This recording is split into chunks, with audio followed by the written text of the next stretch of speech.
بسم اللہ الرحمن الرحیم۔ السلام علیکم۔ 5 کام ایسے ہیں جو شعبان کے مہینے کے اندر ہر مسلمان مرد و عورت کو کرنے چاہیے۔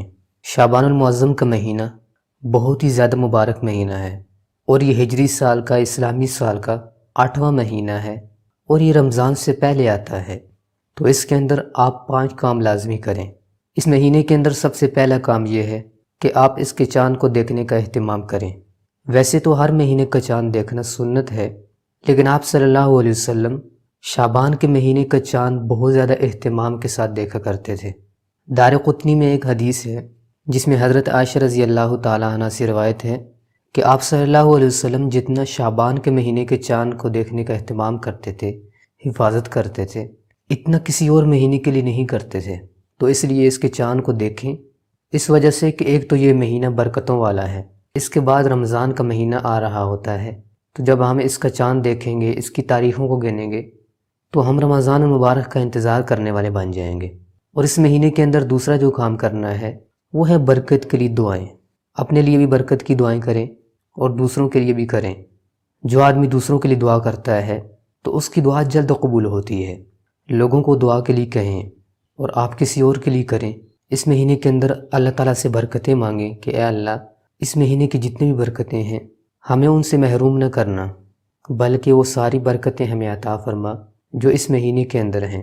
اور تیسرا کام اس مہینے کے اندر جو کرنا ہے وہ ہے روزوں کی کثرت۔ حضرت عائشہ رضی اللہ تعالیٰ عنہ فرماتی ہیں کہ نبی پاک صلی اللہ علیہ وسلم لگاتار روزے رکھتے تھے، یہاں تک کہ ہم کہتے تھے کہ ابھی آپ صلی اللہ علیہ وسلم روزہ نہیں چھوڑیں گے، اور پھر آپ صلی اللہ علیہ وسلم کبھی روزہ چھوڑ بھی دیتے تھے تو ہم یہ کہتے کہ آپ صلی اللہ علیہ وسلم اب روزہ نہیں رکھیں گے، یعنی اتنی کثرت کے ساتھ آپ صلی اللہ علیہ وسلم روزے رکھا کرتے تھے۔ اور روایت میں یہ بھی آتا ہے کہ آپ صلی اللہ علیہ وسلم کے نفلی روزے زیادہ تر اسی مہینے کے اندر ہوتے تھے، اور مہینوں کے اندر بھی آپ صلی اللہ علیہ وسلم روزہ رکھا کرتے تھے، لیکن اس مہینے کے اندر پورا مہینہ تو نہ رکھیں لیکن زیادہ سے زیادہ روزے رکھیں۔ اور اس مہینے کے اندر روزے رکھنے کی ایک اور وجہ یہ ہے کہ اس مہینے کے اندر موت کے فرشتے کو ان تمام لوگوں کے نام دیے جاتے ہیں جنہوں نے اس سال مرنا ہوتا ہے۔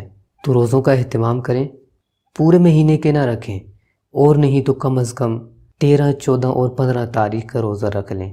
اگر زیادہ بھی رکھ سکتے ہیں تو رکھیں، پورے مہینے کے نہ رکھیں، اکثر روزے رکھ لیں۔ اور اس مہینے کے اندر چوتھا کام جو آپ نے کرنا ہے وہ ہے رمضان کی تیاری۔ رمضان کے لیے اس مہینے کے اندر اپنے آپ کو تیار کریں۔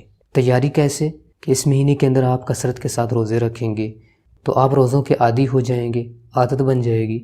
اور جیسے کہ رمضان برکتوں کا مہینہ ہے، ثواب کمانے کا مہینہ ہے، تو اس لیے شعبان کے مہینے سے ہی ثواب کمانا شروع کر دیں۔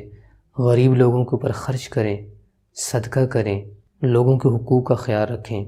ویسے تو پورا سال یہ کام کرنا چاہیے، لیکن رمضان کی وجہ سے، رمضان کی برکتوں کی وجہ سے اس مہینے کے اندر نیکیوں والے کام زیادہ سے زیادہ شروع کر دیں، اور انہی کاموں کی وجہ سے آپ کی رمضان کی تیاری بھی ہو جائے گی۔ اور اس مہینے کے اندر جو 5واں کام آپ نے کرنا ہے وہ ہے شب بارات کی عبادت۔ شب بارات شعبان المعظم کے مہینے کی 15ویں رات ہے۔ اس رات کی فضیلت احادیث میں بہت زیادہ بیان کی گئی ہے۔ جواہر العلم کی ایک روایت ہے جس میں آپ صلی اللہ علیہ وسلم کا فرمان نقل کیا گیا ہے کہ اللہ تعالیٰ شعبان کی 15ویں رات کو اپنی مخلوق کی طرف متوجہ ہوتا ہے، اور پھر اللہ تعالیٰ مشرک اور بغض رکھنے کے علاوہ سب کی مغفرت فرما دیتا ہے۔ اور اسی طرح بیان فرمایا ہے کہ اس رات میں اللہ تعالیٰ موت کے فرشتے کی طرف ہر اس جاندار کی روح قبض کرنے کی وحی بھیجتے ہیں جن کے مرنے کا اللہ تعالیٰ کی طرف سے ارادہ کیا جاتا ہے، یعنی ان تمام جانداروں کی روحوں کے بارے میں بتا دیا جاتا ہے کہ اس سال میں فلاں فلاں کی روح قبض کرنی ہے، فلاں انسان کی روح قبض کرنی ہے، ایسے تمام نام دے دیے جاتے ہیں۔ تو جب اس رات کو آپ عبادت کریں گے، اللہ تعالیٰ کی طرف متوجہ ہوں گے، تو آپ کا بھی اس حال میں نام آئے گا کہ اللہ تعالیٰ آپ سے خوش ہوگا۔ اور اسی طرح شب بارات کے اندر نیکی کا کام یہ ہے کہ آپ شعبان کی 15ویں رات یعنی شب بارات کو اٹھ کر عبادت کریں۔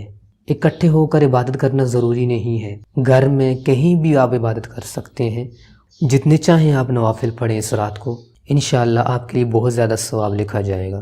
اور اسی طرح شب بارات کو آپ جتنے بھی مسلمان فوت ہو چکے ہیں یا آپ کے عزیز وغیرہ کوئی بھی فوت ہو چکا ہے ان کے لیے دعائیں مغفرت کریں۔ تو شعبان المعظم کے یہ 5 کام ہیں اگر آپ ان 5 کاموں کو کریں گے تو آپ اللہ تعالیٰ کے بہت زیادہ قریب ہو جائیں گے، رمضان کی تیاری بھی ہو جائے گی اور آپ ثواب بھی کما لیں گے۔ تو مختصراً وہ 5 کام یہ ہیں کہ چاند کو دیکھنے کا اہتمام کریں، برکت کی دعائیں اپنے لیے کریں، دوسروں کے لیے کریں، اور اسی طرح تیسرا کام کہ روزوں کی کثرت کریں، بہت زیادہ روزے رکھیں اس مہینے کے اندر، اور اسی طرح چوتھا کام کہ رمضان کی آپ اس مہینے کے اندر تیاری کریں، عبادات زیادہ سے زیادہ کریں اور بے نیکی کے کام زیادہ سے زیادہ کریں، اور 5واں کام کہ شب بارات کے اندر آپ عبادت کریں۔ تو یہ 5 کام ہیں جو مسلمان مرد ہو یا عورت ہو وہ ان کاموں کا اہتمام کرے گا، وہ اللہ تعالیٰ کے بہت زیادہ قریب ہو جائے گا، اور ایسے بندے کو اللہ تعالیٰ آنے والی زندگی کے اندر بہت زیادہ نیکیوں کی توفیق دے گا۔ اللہ تعالیٰ ہم سب کو عمل کرنے کی توفیق عطا فرمائے۔ اس ویڈیو کو دوسروں کے ساتھ شیئر کریں اور مزید ویڈیوز کے لیے ہمارے چینل چراغ جنت کو سبسکرائب کر لیں۔ السلام علیکم۔